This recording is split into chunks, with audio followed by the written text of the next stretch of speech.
Hi, it's Thursday na and kain muna ako bago mag-start shift. Order ako ng nachos ng minute burger. Puro minute burger in order ko sa Grab. Tapos cheeseburger.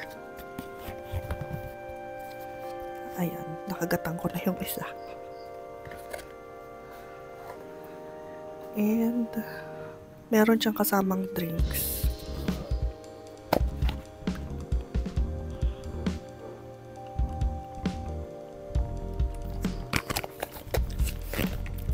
Kain muna ako bago mag-start yung shift.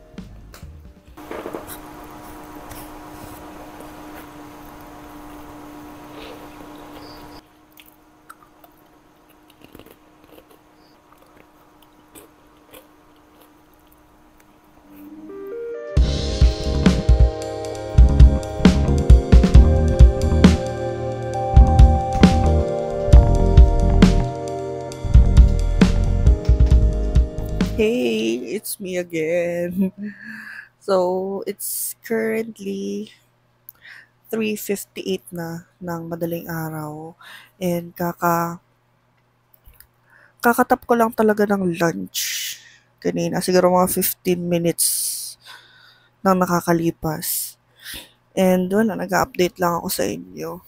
And share ko na rin sa inyo kung bakit naisipan ko mag-vlog kahit wala naman nanonood sa akin kasi kita niyo naman kung ilan ang subscribers ko dyan. As of this moment, 8 pa lang yung subscribers ko. Hindi ko alam kung madadagdagan siya anytime soon dahil, alam niyo yun, hindi ako nag-edit ng thumbnail pero one of these days, magugulat na lang kayo mag-edit na ako ng thumbnail kasi nahihirapan ako mag-edit ng thumbnail ngayon and marami akong ginagawa talaga sa buhay. Oo, matulog, magtrabaho, maglaba, at tumakbo. And hindi ko rin kaya mag-edit ng tuloy-tuloy. Kaya baka tamarin kasi ako sa mag-vlog kapag alam niyo yun, pag nag-edit ako na nag-edit ng thumbnail or pag pinahirapan ko mag-isip yung sarili ko na mag-edit ng thumbnail. Eh, ang gusto ko lang naman is i-work on yung communication skills ko dito para na rin, alam niyo yun, pagbalik ko ng voice account, in case lang naman, pero titingnan ko pa rin kasi inaalagaan ko din yung mental health ko. Eh, maging okay lahat. Pero, yung mga previous works ko naman, lahat kasi yun voice account. Sa mga hindi nakakaalam, call center agent po ako. Call center agent, voice account dati. Pero ngayon kasi, naka-non-voice na ako. Kaya, matagal na ako naka-non-voice. Siguro mga sa 2 taon. Hindi, isang taon pa lang. Ako naka-non-voice and, ayun, medyo boring kasi syempre hindi na rin ako nakakasalamuha sa ibang tao and hindi din naman talaga ako palalabas ng bahay, talagang dito lang talaga ako sa bahay. Hindi ako yung tipo na nalabas-labas or nakikipag-inuman pa sa labas kasi nga lipas na. Lumipas na yung mga ganong araw sa akin. Kaya ito, nakikipag-usap ako sa harap ng camera para lang um, ma-enhance ko yung communication skills ko. Pero okay na okay naman sa akin na ganito yung ginagawa ko kasi medyo, tipid tayo. Hindi ko na kailangan gumastos para lang may makausap, para hindi ko na kailangan bumiyahe, 'di ba? Ayun. Hindi ko na kailangang tumambay sa coffee shop.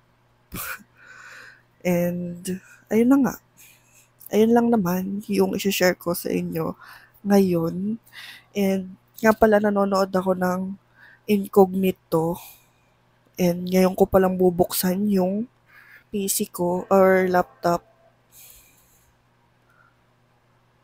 Manonood ako ng Incognito kasi ang ganda ng Incognito talaga. Nung una, ayaw ko siyang panoorin kasi nga dahil sa mga issues. Pero, syempre, lahat naman tayo nagkakamali, di ba?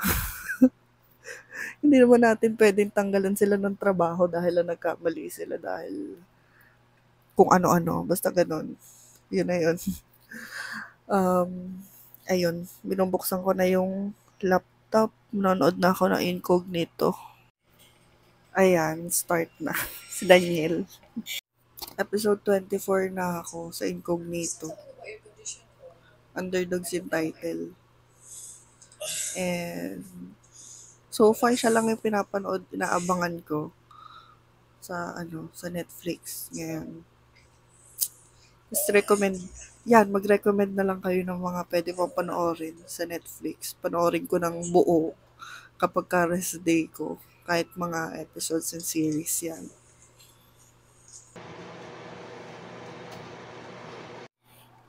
Grabe, literal nakakagising ko lang. And on time naman ako nagising. Mga 3:57 ako nagising. Tapos ngayon, 4 p.m. Tapos may dumating akong parcel ngayon. So guys, bumili ako nitong mas maliit na mousepad.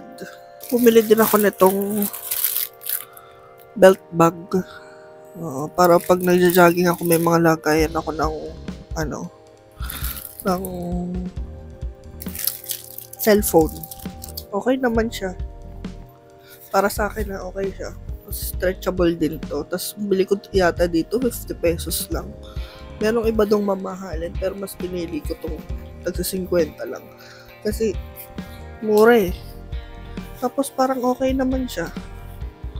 Parang hindi naman siya mabilis masira. Pero malalaman natin sa mga susunod na kabanata. Parang yun lang yung laman. Ilan lang yung laman niya. Wait lang. Check ko lang din to isa. Okay. Yung selfie ring light. Malaki din siya. Oh. Ang laki. Tapos, tignan natin kung gagana. Ay, wala yata siyang battery kasama. Wala kang battery kasama. Oh my God. Hindi pala siya na-charge. Bibili pa ako ng battery nito. Pero yeah, update ko na lang kayo kung gagana siya. Bili tayo ng battery. Yun.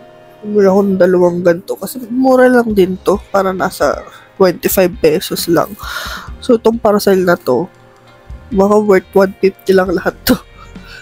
Oo, kasi kailangan ko lang din talaga to para mag-jogging. Tignan nga natin kung okay. Ayan guys, ganyan siya. Parang okay naman siya. Okay na to for me. Cellphone lang naman lalagay ko, tas pera. Tapos, yung earphones. Ayun. Kaya okay siya. Okay lang naman. Pero titingnan natin kung tatagal siya sa akin. Kasi baka mamaya mapigtal, di ba? Nakakahiya naman yun. Pero update ko kayo.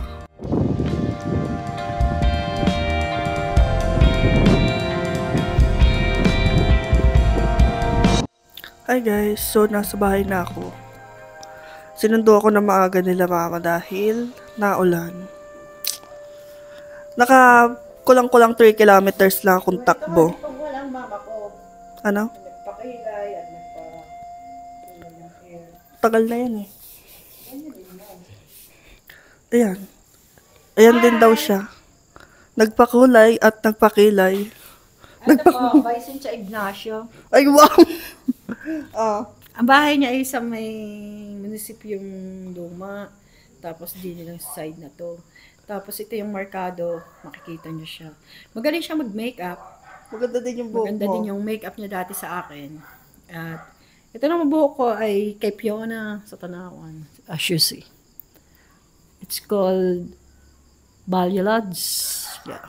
And tingnan niyo tong kilay ko. I-flex ko lang siya. Ayan. Bye! Ang nanay ko mas kikay pa sa akin.